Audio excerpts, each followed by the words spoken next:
బట్టతలతో బాధపడుతున్నారా?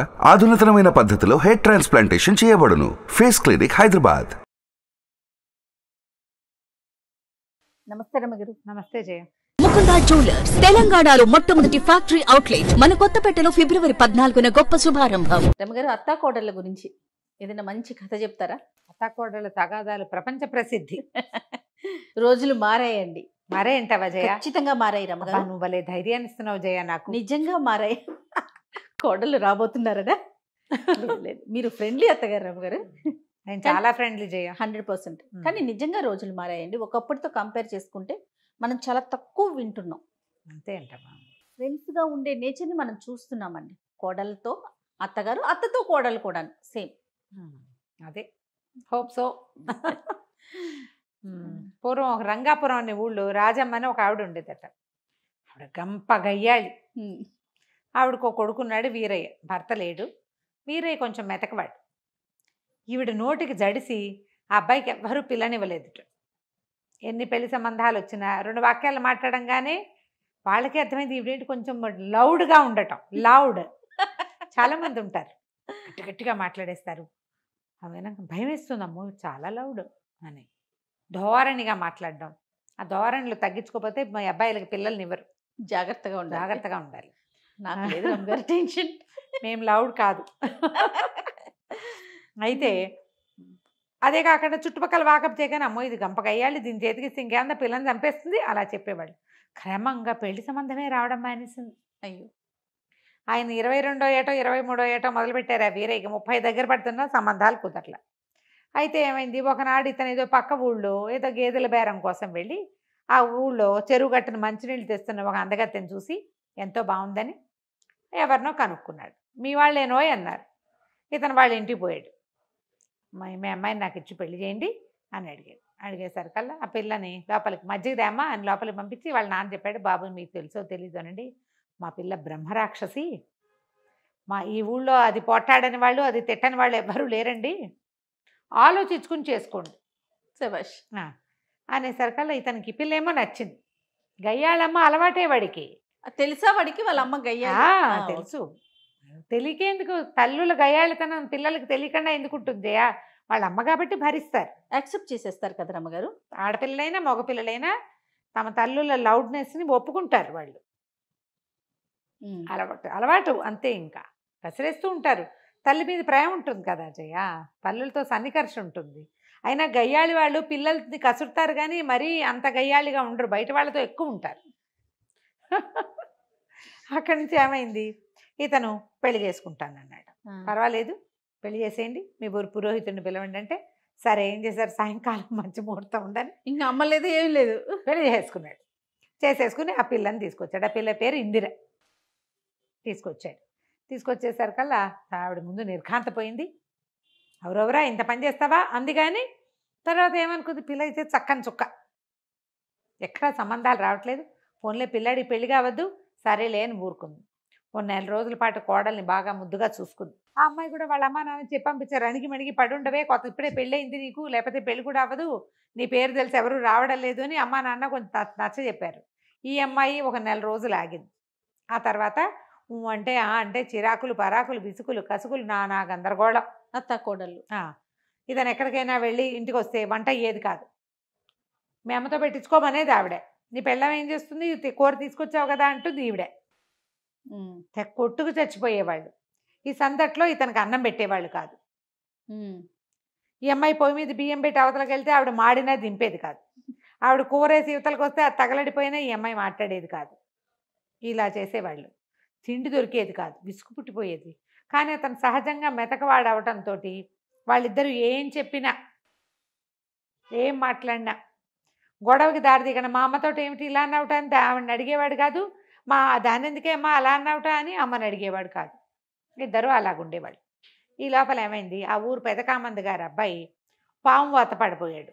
పాము గారపోతుంటే ఇతను ఆ పాముని తప్పించాడు. వీరయ్య మగ అబ్బుకుని పిల్లాన్ని వెనక్కి లాగేసి పాముని కొట్టేశాడు. వాడు పోయి నాన్న ఇట వీరయ్య నాకు ఎంతో సహాయం చేశాడు, కాపాడాడు అంటే అతను పిలిచి చాలా సంభావించి, బొళ్ళు గొడ్లున్నాయి వీరయ్య, ఒక ఆవును తోలుపో అన్నాడు. ఒక గొడ్డు అని చెప్పాడు. ఇంటికి వచ్చి అమ్మాయి పెదకామంది గారి దొడ్లో ఇంచి ఒక గొడ్డును తోలుకెళ్ళమన్నారే. వాళ్ళకి ఆవులు ఉన్నాయి, గేదెలు ఉన్నాయి, ఏం చేయమంటావు అన్నాడు. అనగానే తల్లింది ఆవు ఎంతో మంచిది, శ్రీ మహాలక్ష్మి, ఆవును తోలుకురారా అంది. వెళ్ళామంది ఆవు పాలు పల్చగా ఉంటాయి, పెరిగి ఏం బాగోదు, తట్టట్లాడుకుంటూ ఉంటుంది, ఇంత వెన్నైనా రాదు, గేదె పాలు బలం. మనం కూడా చెప్పుకుంటాం ఇవి. ఆవు పాలు పల్చను కదా, అవును. ఆరోగ్యం సంగతి పక్క పెట్టు. గోవు శ్రీ మహాలక్ష్మి అంటుంది అమ్మ. గేదె బలం, గేదె పాలు బలం, గేదెకి వెన్న వస్తుంది, గేదె పాలు అయితే ఏముంది అంత వెన్న వస్తుంది, నెయ్యి కొనుక్కోబడలేదు. చెంబెడు పాలు ఇచ్చిందంటే బయట ఎవరికైనా పోస్తే 10 రూపాయలు కూడా వస్తాయి. ఆవు పాలతో ఏమొస్తుంది? వైద్యానికి తెప్పిస్తే ఆవు పాలు ఎందుకు పనికిరావు అని చెప్పి పెళ్ళాము. ఇక కొట్టుకున్నారు, తేలలేదు కథ. ఆవు గేదె తేళ్ళ. అక్కడి నుంచి సర్దుకున్నారు. మర్నాడు కామంది గారు పొలం నుంచి తిరిగి వస్తూ, ఏరా వీరయ్య గొడ్డుని తీసుకెళ్తామని అన్నావు కదరా అనేసరికల్లా ఇతను అన్నాడు, బాబు మా ఇంట్లో తగదా అండి, ఆవా గేదె అని కొట్టుకుంటున్నారంటే, గేదెలు ఎక్కడవిరా, గేదెలు ఇవన్నీ ఆవులే ఉన్నాయి, రేపు తీసుకుపో, ఒక ఆవును తీసుకెళ్ళి నీకు ఇస్తానని ఇంట్లో కూడా చెప్పాను, నువ్వు వెళ్తే ఒక 2 గడిపప్పులు కూడా ఇస్తారు, జనపకట్ట ఉంది అది కూడా తీసుకుపో అన్నాడు. ఇంటికి వచ్చి అమ్మ కామంది గారింట్లో గేదెలు లేవుటే, ఓన్లీ ఆవులే ఉన్నాయట అనేసరికల్లా అప్పుడు ఏముంది, ఇకనేమి తెల్లటి ఆవును తోలుకురారా అంది వాళ్ళమ్మ. తెల్లావేమందంగా ఉంటుంది, నల్లటావైతే అందంగా ఉంటుంది, నల్లావు పాలు కొంచెం చిక్కగా ఉంటాయి, నల్లావుని తోలుకు రావాల్సిందే అంటుంది పెళ్ళాం. మళ్ళీ స్టార్ట్. ఏంటి నీకంత తెలిపిచ్చి అంటే, నీకు మాత్రం నలుపుకేం తక్కువ, నువ్వు నల్లగా లేవా అని కోడలు అంటుంది. నీకు నలుపెందుకు పనికిరాదు, నువ్వు మాత్రం నల్లగా లేవా, ఓకే, నువ్వేమైనా పెద్ద అందంగా ఉన్నావా అని. తెలిపైతే ఏమి తెలుపు, నీకు తెలుపు కాబట్టి తెలిపే కావాలి, ఇలా కొట్టుకున్నారు. 2 రోజులు వెళ్ళల. 3వ రోజున మళ్ళీ కామంది గారు కనపడ్డాడు. ఏరా గొడ్డిస్తానంటే వద్దా నీకు వీరయ్య, తీసుకెళ్ళవేమిట్రా అన్నారు.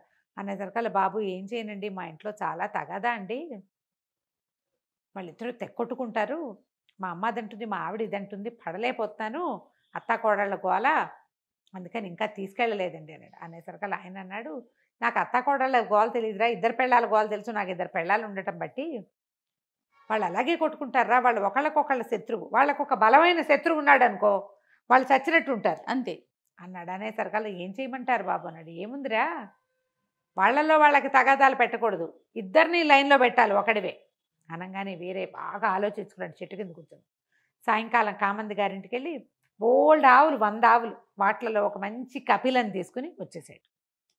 ఎర్రగా ఉంటుంది కపిల.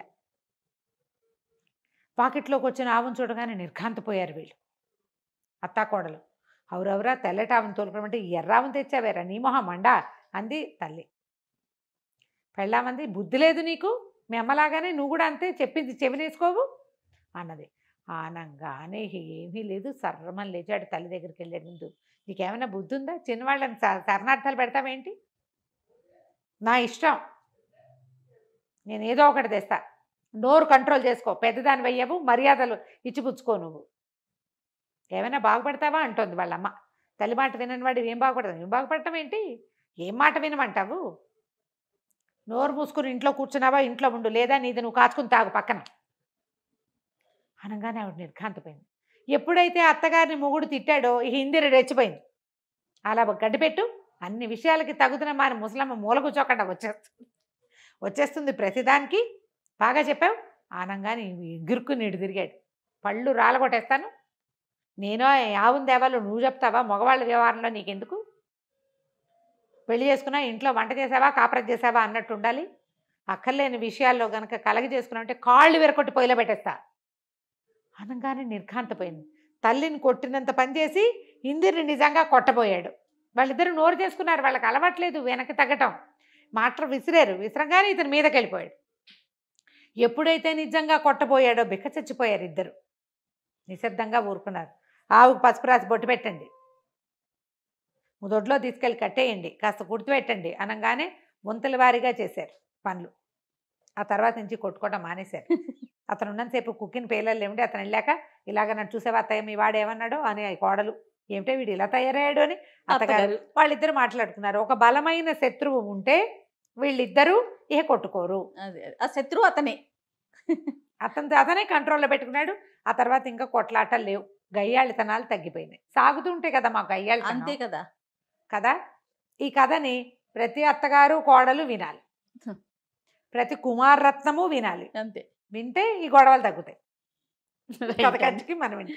నమస్తే రమ్మగారు. నమస్తే.